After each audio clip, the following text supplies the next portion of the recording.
Hai, perkenalkan saya Netutia Lumahu. Di video kali ini, saya akan membahas tentang salah satu topik pada mata kuliah aplikasi ultrasonografi, yaitu USG Doppler ginjal. Apa saja yang akan dibahas pada topik kali ini? Ya, ini adalah 4 pokok bahasan yang akan dibahas pada topik kali ini. Dimulai dari prinsip dasar efek Doppler serta penerapannya pada modalitas USG. Kemudian yang kedua, indikasi klinis dilakukannya pemeriksaan USG Doppler ginjal, teknik scanning, serta hasil citra USG Doppler ginjal dalam keadaan normal dan dengan patologisnya.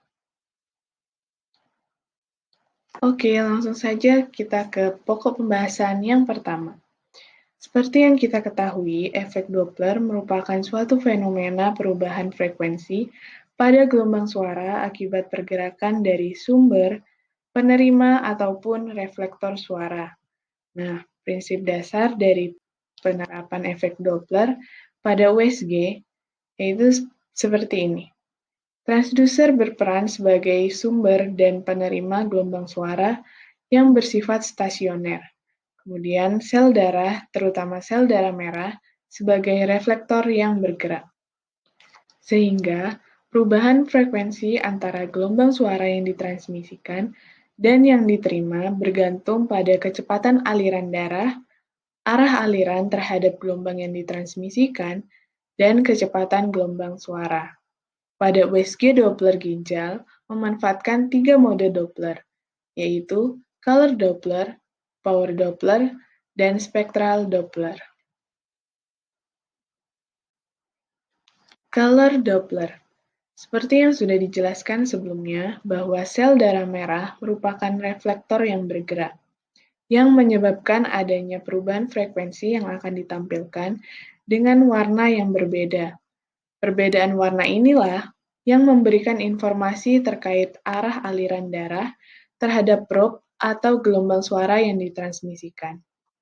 Jika arah aliran mendekati probe, maka akan ditampilkan dengan warna merah, dan jika menjauhi dari probe, akan ditampilkan dengan warna biru. Dan jika arah aliran mendekati probe, maka frekuensinya akan lebih tinggi. Begitupun dengan sebaliknya.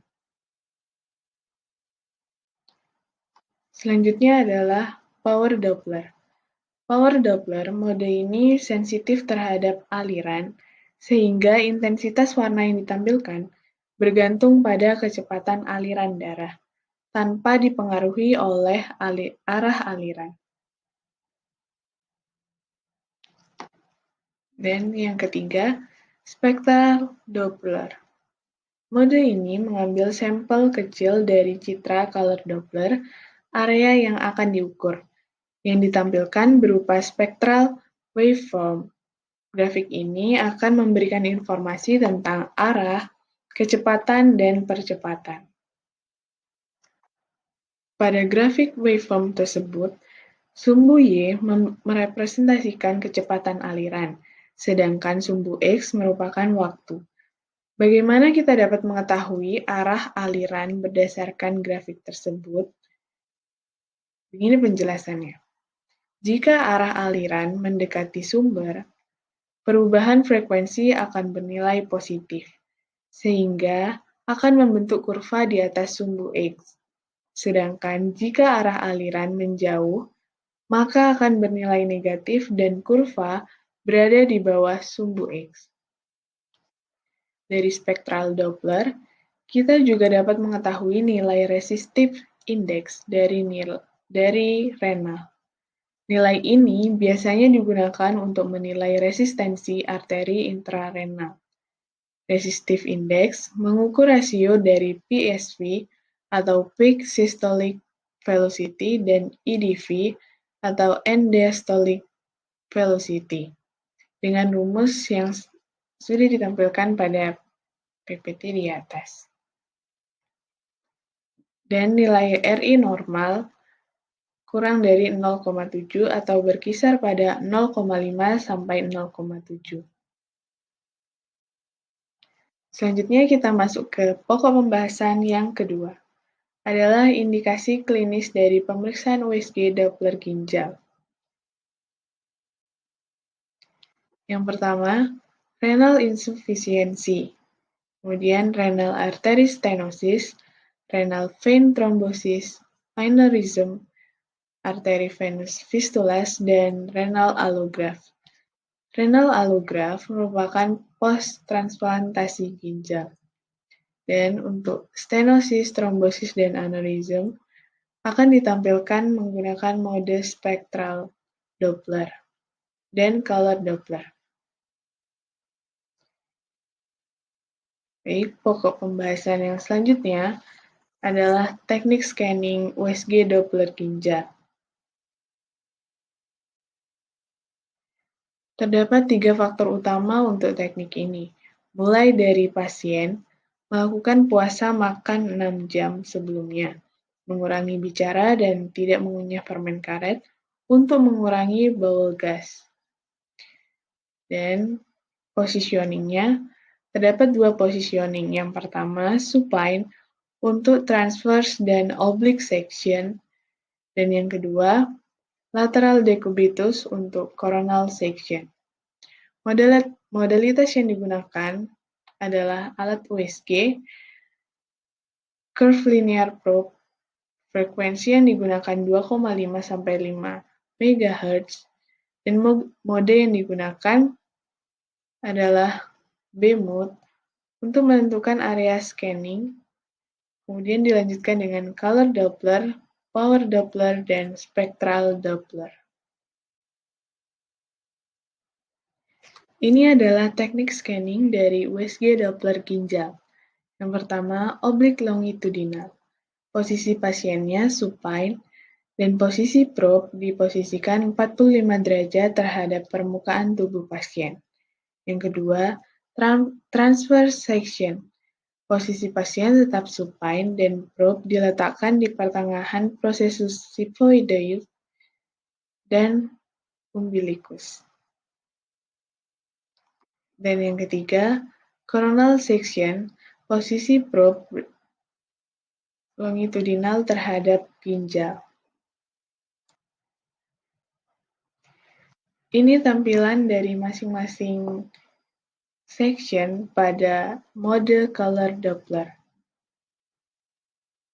Dan untuk coronal section, terdapat istilah banana peel karena bentuk dari aorta abdominalis yang bercabang menjadi arteri renalis kanan dan kiri seperti bentuk banana peel, seperti bentuk pisang yang dikupas separuh.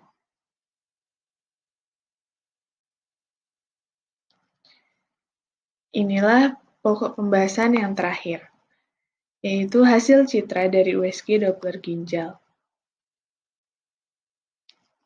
Ini adalah hasil citra USG Doppler ginjal normal pada masing-masing mode.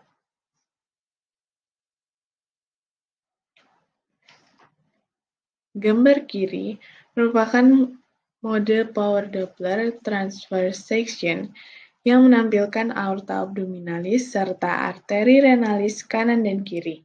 Perbedaan intensitas warna menunjukkan perbedaan kecepatan aliran dari gambar tersebut. Area perifer resistensinya lebih tinggi. Kemudian mode yang selanjutnya, color Doppler, yang menunjukkan perbedaan arah aliran.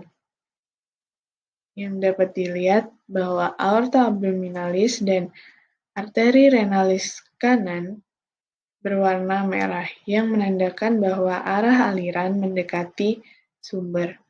Sedangkan arteri renalis kiri dan inferior vena cava berwarna biru yang menandakan bahwa arah aliran menjauhi dari sumber. Dan mode yang terakhir adalah spectral Doppler. Ini merupakan hasil citra USG Doppler ginjal normal dengan renal artery stenosis, khususnya pada mode spectral Doppler. Gambaran normal akan ditampilkan seperti gambar sebelah kiri, dengan PSV kurang dari 120 cm per second dan RI berkisar pada 0,5 sampai 0,7. Pada gambaran stenosis arteri renalis, PSV akan meningkat yaitu 286 cm per second dan RI lebih dari 0,7, yang menunjukkan resistensi tinggi pada aliran upstream atau aliran yang menuju area stenosis.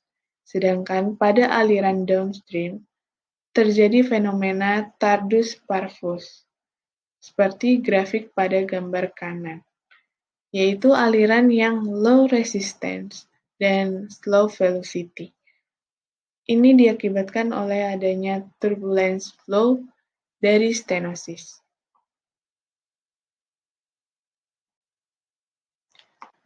Nah, selanjutnya, spektral Doppler dari gambaran normal dan renal vein thrombosis. Pada gambaran normal, grafik dari vena renalis akan ditampilkan seperti gambar di sebelah kiri. Kurva berada di bawah sumbu X yang merepresentasikan arah alirannya. Sedangkan pada renal vein thrombosis, aliran vena renalis tidak terdeteksi, dan jika titik diletakkan pada arteri renalis menunjukkan bahwa adanya high resistance. Dan yang terakhir, gambaran dari citra normal dan abdominal aorta aneurysm.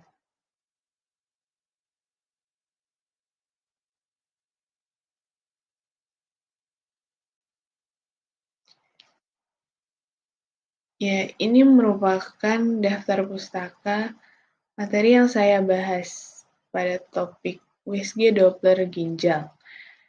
Saya ambil dari beberapa jurnal, buku, dan juga YouTube.